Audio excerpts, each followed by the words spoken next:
మీరు తీసుకునే అదే మందులు, అదే నాణ్యమైన మందులు, కానీ సగం ధరకే. అవును, మెడ్ ప్లస్ బ్రాండ్స్ పై 50 to 80% తగ్గింపు. సాధారణంగా మన ఫిట్స్ విషయానికి వస్తే, సో ఫిట్స్ అనేది సాధారణంగా అప్పుడే పుట్టిన బిడ్డలకు ఎక్కువ వచ్చే అవకాశాలు ఉన్నాయి. ఆ కేసులు ఎక్కువ అవుతున్నాయి కదా. దానికి గల కారణాలు ఏంటి? పుట్టిన వెంటనే తల్లి నుంచి వేరు చేసి వాళ్ళని మనము వేరే ప్లేస్లో పెడతాం కదా సాధారణంగా.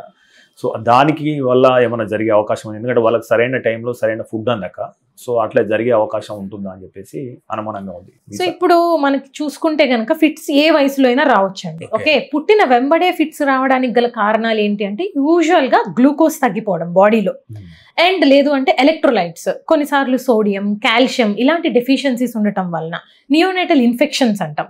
During the pregnancy or delivery బేబీస్కి కనుక ఏమైనా ఇన్ఫెక్షన్స్ వస్తే వాటి వలన కూడా ఫిట్స్ అనేది రావచ్చు.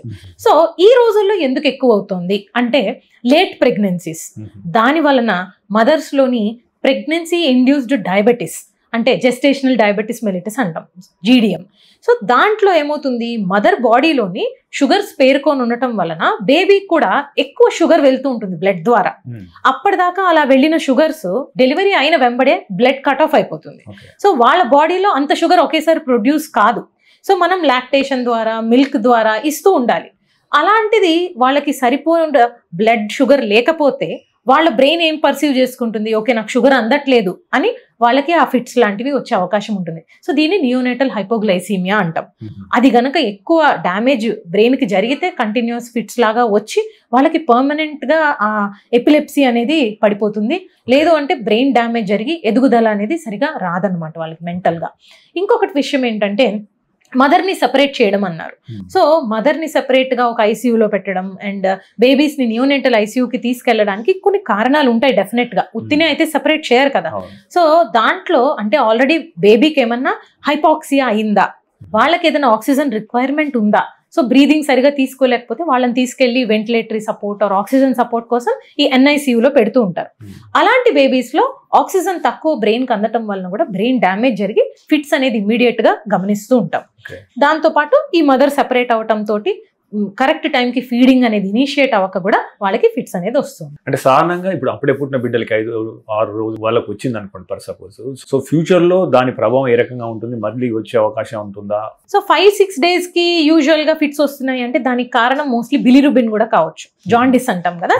సో నియోనేటల్ జాండిస్ ఏంటంటే అబోవ్ 15 or above 20 units వెళ్తూ ఉంటే కనుక ఆ జాండిస్ అనేది బ్రెయిన్ కూడా స్ప్రెడ్ అవుతుంది, బ్లడ్ లోనే కాకుండా. సో అప్పుడు అది నియోనేటల్ జాండిస్ బ్రెయిన్ లోని డ్యామేజ్ చేసి కొన్ని ప్లేసెస్ లో దానివల్ల ఫిట్స్ కానీ మూమెంట్ అబ్నార్మాలిటీస్ కానీ రావడం అనేది జరుగుతూ ఉంటుంది. ఇలా జరిగిన డ్యామేజ్ బ్రెయిన్ కి ఏదైతే ఉందో ఒక్కొక్కసారి అది ఇర్రివర్సిబుల్ కూడా అవ్వచ్చు.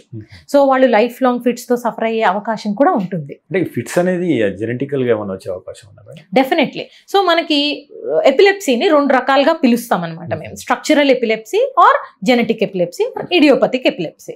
సో స్ట్రక్చరల్ అంటే ఒక కారణం ఏదో ఉంటుంది బ్రెయిన్ లో, ఒక ట్యూమర్ కావచ్చు, స్ట్రోక్ కావచ్చు, లేకపోతే బ్లీడింగ్ ఆర్ అబ్నార్మాలిటీ, ఏదైనా దెబ్బ తగిలింది అక్కడ ఒక ఫ్రాక్చర్ జరిగి ఇంజురీ అయ్యింది, కంట్యూజన్ లాంటిది, లేకపోతే ఇన్ఫెక్షన్ వచ్చింది, మెనింజైటిస్, ఎన్సెఫలైటిస్ లాగా.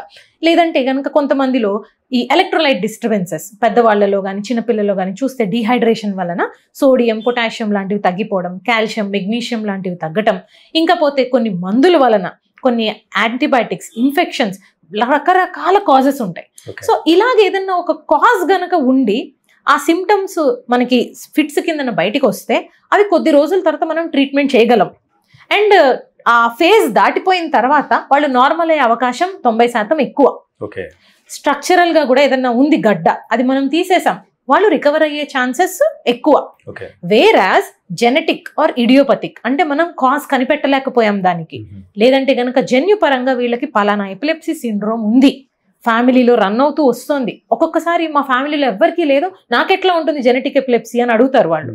సో వాళ్ళలో ఫ్యామిలీలో ఉండాలనే లేదు, జీన్ అన్నప్పుడు ఎక్స్ప్రెస్ కాదు కొంతమందికి. సో స్పొరాడిక్ గా కూడా నా జీన్ లోనే ప్రాబ్లం రావచ్చు, కానీ అది నెక్స్ట్ జనరేషన్స్కి వచ్చే అవకాశం ఉండొచ్చు. అప్పుడు మనం ఆ జెనెటిక్ టెస్టింగ్ చేసుకుంటేనే దాన్ని మనం ప్రూవ్ చేయగలుగుతాం. సో జెనెటిక్ టెస్టింగ్కి వెళ్లే ముందర కూడా క్లినికల్గా ఎలాంటి ఫిట్స్ వస్తున్నాయి అండ్ ఈఈజీ పరంగా ఏం కనిపిస్తోంది, మాకు ఎంఆర్ఐ స్కాన్ ఎలా ఉంది, వీటన్నిటిని బట్టి we classify the patients into structural epilepsy కానీ ఫంక్షనల్ ఎపిలెప్సీ. సో దాన్ని బట్టి ట్రీట్మెంట్ ఉంటుంది.